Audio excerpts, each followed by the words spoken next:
പാകിസ്ഥാൻ പ്രധാനമന്ത്രി ഷഹബാസ് ഷെരീഫ് കഴിഞ്ഞ ദിവസം പറഞ്ഞത് നിങ്ങളൊക്കെ കേട്ട് കാണും. അതായത് ഞങ്ങൾക്ക് അണ്വായുധമുണ്ട്. അത് ശരിയാണ്. ലോകരാജ്യങ്ങൾ പറയുന്നത് പോലെയൊക്കെ ഞങ്ങൾക്ക് അണ്വായുധമുണ്ട്. ആ അണ്വായുധം ഞങ്ങൾ പക്ഷെ ഉപയോഗിക്കില്ല. അപ്പൊ നമ്മൾ വിചാരിക്കും ഇന്ത്യയോട് 24 മണിക്കൂറും പറഞ്ഞവരാണ്. പഹൽഗാം ഭീകരാക്രമണത്തിന് ശേഷം ഇന്ത്യ തിരിച്ചടി നൽകിയപ്പോൾ ഇന്ത്യയോട് പറഞ്ഞവരാണ് ഞങ്ങൾ ഇപ്പോൾ ബോംബിടും, ഞങ്ങൾ ഇപ്പോൾ ഇന്ത്യക്കെതിരെ അണുബോംബിടും എന്ന് പറഞ്ഞവരാണ്, അല്ലെങ്കിൽ അണുവായുധം ഉപയോഗിക്കുമെന്ന് പറഞ്ഞവരാണ്. പെട്ടെന്ന് എന്താണ് പാകിസ്ഥാന് ഇത്തരത്തിലൊരു മനം മാറ്റം ഉണ്ടായത് എന്ന് നമ്മളൊക്കെ ചിന്തിച്ചു. അപ്പോൾ ഒരു പരിപാടിയിൽ പങ്കെടുക്കാൻ പോയപ്പോൾ അവിടുത്തെ കുട്ടികളിൽ ഒരാൾ ഷഹബാസ് ഷെരീഫിനോട് ചോദിച്ചു, നമുക്ക് ഇത്രയൊക്കെ അണുവായുധങ്ങളുണ്ട്, എന്നിട്ടും ഇന്ത്യക്ക് മുന്നിൽ അത് പ്രയോഗിക്കാൻ എന്തുകൊണ്ടാണ് നമ്മൾ തയ്യാറാകാത്തത് എന്ന് ചോദിച്ചപ്പോഴാണ് ഷഹബാസ് ഷെരീഫ് പറയുന്നത്, നിങ്ങൾ പറയുന്നത് ശരിയാണ്, നമുക്ക് അണുവായുധമൊക്കെ ഉണ്ട്, നമുക്ക് നിരവധി അണുവായുധങ്ങളുണ്ട്, നമ്മൾ അതൊക്കെ ഭദ്രമായി ഒരിടത്ത് സൂക്ഷിച്ചു വെച്ചിട്ടുണ്ട്, അതൊക്കെ ഉപയോഗിക്കാൻ തന്നെയാണ്. പക്ഷേ പാകിസ്ഥാൻ അത് ഉപയോഗിക്കില്ല. കാരണം നമ്മളത് സമാധാനത്തിന് വേണ്ടി, അതായത് നമ്മളേൽ അത് ഉണ്ട് എന്ന് മറ്റു രാജ്യങ്ങളെ ബോധ്യപ്പെടുത്തുക മാത്രമാണ് പാകിസ്ഥാൻ ചെയ്യുന്നത്. അല്ലാതെ പാകിസ്ഥാന് അണ്വായുധം ഉപയോഗിച്ച് ഒരു രാജ്യത്തെ നശിപ്പിക്കാനോ തകർക്കാനോ ആഗ്രഹമില്ല. അപ്പോൾ ഇത് വാർത്തയായപ്പോൾ എല്ലാവരും അങ്ങ് ഞെട്ടി. പാകിസ്ഥാനിന്റെ കിളി പോയോ, അല്ലെങ്കിൽ പാകിസ്ഥാന് ബുദ്ധി ഉദിച്ചോ? യുവന്മാരിത് എന്താ പറയുന്നത്?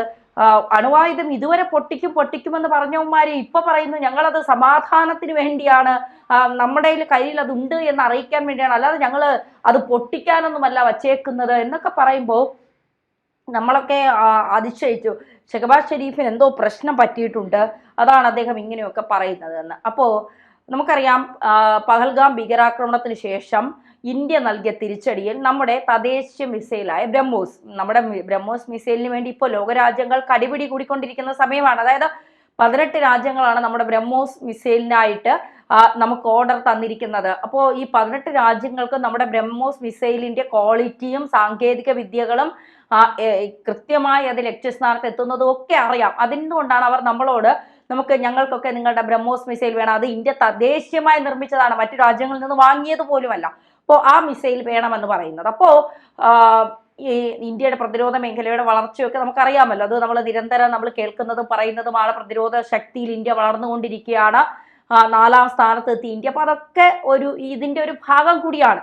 ഇപ്പോ ഇന്ത്യ നമ്മുടെ ബ്രഹ്മോസ് മിസൈൽ ഈ പാകിസ്ഥാനെ നമ്മൾ കീഴ്പ്പെടുത്താൻ, അല്ലെങ്കിൽ പാകിസ്ഥാനെ ആക്രമിക്കുന്ന സമയത്ത് പാകിസ്ഥാന്റെ അണ്വായുധ ശേഖരം ഇരിക്കുന്ന കിരാന ഹിൽസിന്റെ ഒരു ഭാഗത്ത് നമ്മുടെ ബ്രഹ്മോസ് മിസൈൽ പതിച്ചു എന്നുള്ള വാർത്തകൾ പുറത്തു വന്നു. ഇതുമായി ബന്ധപ്പെട്ട് ആ സമയത്ത് നമ്മുടെ നേവി ഉദ്യോഗസ്ഥരോട്, നമ്മുടെ ആർമി ഉദ്യോഗസ്ഥരോടൊക്കെ ചോദിച്ചപ്പോൾ അവർ പരിഹാസ രൂപേണ പറഞ്ഞത്, പാകിസ്ഥാൻ അങ്ങനെ ഒരു അണുവായുധ സ്ഥലം ഉണ്ടോ, അതിന്റെ പേര് കിരാന ഹിൽസ് എന്നാണോ, ഞങ്ങൾക്കറിയില്ല, അടുത്ത തവണ ഇത്തരത്തിൽ പാകിസ്ഥാൻ ചൊറിഞ്ഞുകൊണ്ട് വരുമ്പോൾ നമ്മൾ തിരിച്ചാക്രമിക്കുമല്ലോ, ആ സമയത്ത് ഞങ്ങളത് നോക്കിക്കോളാം, പറഞ്ഞു തന്നതിന് നന്ദി എന്ന് പറഞ്ഞുകൊണ്ട് അവരൊരു ചെറു പുഞ്ചിരിയോട് കൂടിയാണ് അവർ അത് കൈകാര്യം ചെയ്തത്. അപ്പൊ തന്നെ നമുക്ക് മനസ്സിലാക്കാൻ സാധിക്കും അവർക്കത്, കാരണം അജിത് ഡോവൽ എന്ന് പറയുന്ന തലയ്ക്കകത്ത് ബുദ്ധി മാത്രമുള്ള ഒരു രാക്ഷസൻ നമുക്കുണ്ട്. അദ്ദേഹം പാകിസ്ഥാനിലെ മുക്കും മൂലയും പോയി 7 വർഷത്തോളം അവിടെ ചാരപ്പണി ചെയ്ത് പാകിസ്ഥാന്റെ മുക്കും മൂലയും കണ്ടറിഞ്ഞ് മനസ്സിലാക്കി മാപ്പുമായി തിരിച്ചു വന്ന ഒരാളാണ്. അപ്പൊ അദ്ദേഹത്തിന് അറിയാം എവിടെയൊക്കെ പുരോഗമിക്കാത്ത ഒരു രാജ്യമായതുകൊണ്ട് അപ്പോഴപ്പോഴാ ഈ ഭീകര താവളങ്ങളൊന്നും മാറ്റില്ല, അവർക്ക് അതിനുള്ള പണമില്ലല്ലോ. അപ്പോൾ ഇരിക്കുന്നിടം തന്നെ കുറച്ചുകൂടി മോടി കൂട്ടാനും, പാവങ്ങൾ അവിടെ ഒരു മുറിക്കകത്ത് തന്നെ കിടക്കയും ആഹാരവും പാചകം ചെയ്യുന്നതും എല്ലാം ഒരു മുറിക്കകത്താണ്. പക്ഷെ ഭീകരർ താമസിക്കുന്നത് ആഡംബര വീടുകളിലാണ്. നമ്മളതൊക്കെ കണ്ടതാണ്. ഇന്ത്യ ആക്രമിച്ച് അതൊക്കെ തകർത്തതൊക്കെ നമ്മൾ കണ്ടതാണ്. അപ്പോ പറഞ്ഞു വരുന്നത്, എന്തുകൊണ്ടാണ് ഈ കിരാന ഹിൽസ് അല്ലെങ്കിൽ അവിടുത്തെ അണുവായുധം ഇനി ഞങ്ങൾ ഉപയോഗിക്കില്ല എന്ന് പറയുന്നത് എന്ന് പറഞ്ഞാൽ, അത് ഈ ഇറാന്റെ അണുവായുധ കേന്ദ്രങ്ങളൊക്കെ അമേരിക്ക തകർത്തു എന്ന അവകാശവാദം അമേരിക്കയ്ക്കുണ്ട്. അപ്പോൾ അമേരിക്ക അത് തകർത്താലും അത് പുനരുജ്ജീവിപ്പിക്കാനുള്ള എല്ലാ സംവിധാനങ്ങളും ഇറാൻ ചെയ്യുന്നുണ്ട്. ചൈനയിൽ നിന്ന് അതിന്റെ സാമഗ്രികളൊക്കെ വാങ്ങി ഇറാൻ അത് കൃത്യമായി നടത്തുന്നുണ്ട്. ഈ സമയത്താണ് അമേരിക്കയും പാകിസ്ഥാനുമായി നല്ല ബന്ധമാണുള്ളത്. ഇറാനെ ഒരു പരിധിവരെ നിലയ്ക്ക് നിർത്താൻ ഇസ്രായേലിന് സാധിച്ചിട്ടുണ്ട്.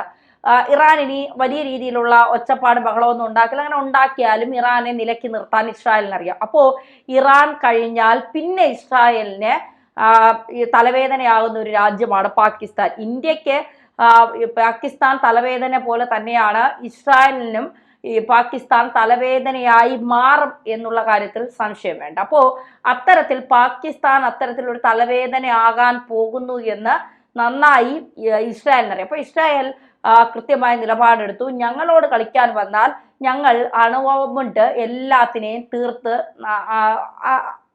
കളയും. ഇനി അതിൽ ഒരു മാറ്റവുമില്ല. കാരണം ഞങ്ങൾ സഹിച്ച് മടുത്ത് കഴിയുന്ന ഒരു രാജ്യമാണ്. ആ രാജ്യത്തെ തകർക്കാൻ നോക്കുന്ന ആരായാലും അവരെ പൂർണ്ണമായി മുച്ചോടെ മുടിച്ച് നശിപ്പിക്കുക എന്ന് മാത്രമേ ഞങ്ങളുടെ കയ്യിൽ ഇനി രക്ഷയുള്ളൂ. അതുകൊണ്ട് ആ ലക്ഷ്യത്തിലേക്ക് എത്താൻ ഞങ്ങൾ എന്തും ചെയ്യും.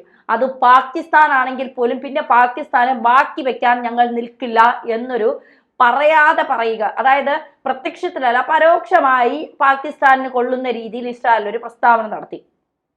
തീർച്ചയായിട്ടും അത് പാകിസ്ഥാന് കൊണ്ടു. അപ്പൊ പാകിസ്ഥാൻ ഭയന്നു. ഒരു ഭാഗത്ത് ഇന്ത്യ ആയുധങ്ങൾ വാങ്ങിക്കൂട്ടുന്നു. ഇന്ത്യ ആക്രമിക്കാൻ നമ്മൾ അങ്ങോട്ട് ചെന്ന്, അതായത് ഭീകരരെ വിട്ടുകൊണ്ട് ഏതെങ്കിലും ഭാഗത്തുകൂടി ഇങ്ങോട്ട് വന്നാൽ ഇന്ത്യയുടെ അടി എന്ന് പറയുന്നത് ഒരു പാകിസ്ഥാൻ അര ഇന്ത്യ എന്നുള്ള കണക്കാണ് നമുക്ക്. കാരണം നമ്മുടെ 148 കോടി ജനങ്ങൾ അങ്ങോട്ട് ഇരച്ചു കയറിയാൽ പിന്നെ പാകിസ്ഥാൻ ഇല്ല എന്നുള്ളത്. നമുക്ക് ആയുധങ്ങളൊന്നും വേണ്ട, നമ്മുടെ ആളുകൾ അത്രയും മതി.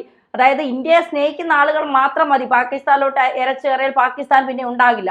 അത് പാകിസ്ഥാന് നന്നായിട്ട് അറിയാം. മാത്രമല്ല മോദി സർക്കാർ വന്നതിന് ശേഷം ഇന്ത്യയുടെ പ്രതിരോധ ശക്തി എന്താണെന്നും ഭീകരരോടുള്ള ഇന്ത്യയുടെ നിലപാട് എന്താണെന്നും ഒക്കെ നന്നായിട്ടറിയാം. ഇതേ സെയിം നിലപാട് തന്നെയാണ് ഇസ്രായേലും സ്വീകരിക്കുന്നത്. അപ്പോൾ ഇസ്രായേലിന്റെ ഭാഗത്ത് നിന്ന് അത്തരത്തിലൊരു പ്രസ്താവന ഉണ്ടാകുമ്പോൾ പാകിസ്ഥാൻ നന്നായി ഭയക്കും. ഈ രണ്ട് രാജ്യങ്ങളും കൂടി പാകിസ്ഥാനെ ആക്രമിച്ചാൽ, ഇസ്രായേലും ഇന്ത്യയും കൂടി പാകിസ്ഥാൻ ആക്രമിച്ചാൽ പിന്നെ പാകിസ്ഥാന്റെ അവസ്ഥ, ഇവന്മാരുടെ കയ്യിൽ ഒന്നാമത് പണമില്ല. കിട്ടുന്ന പണം മുഴുവൻ ഭീകരരെ വളർത്താനാണ് കൊടുക്കുന്നത്. IMF-ൽ നിന്ന് കിട്ടുന്ന പണം അത് മുഴുവൻ ഭീകരവാദികൾക്ക് വേണ്ടിയാണ് കൊടുക്കുന്നത്.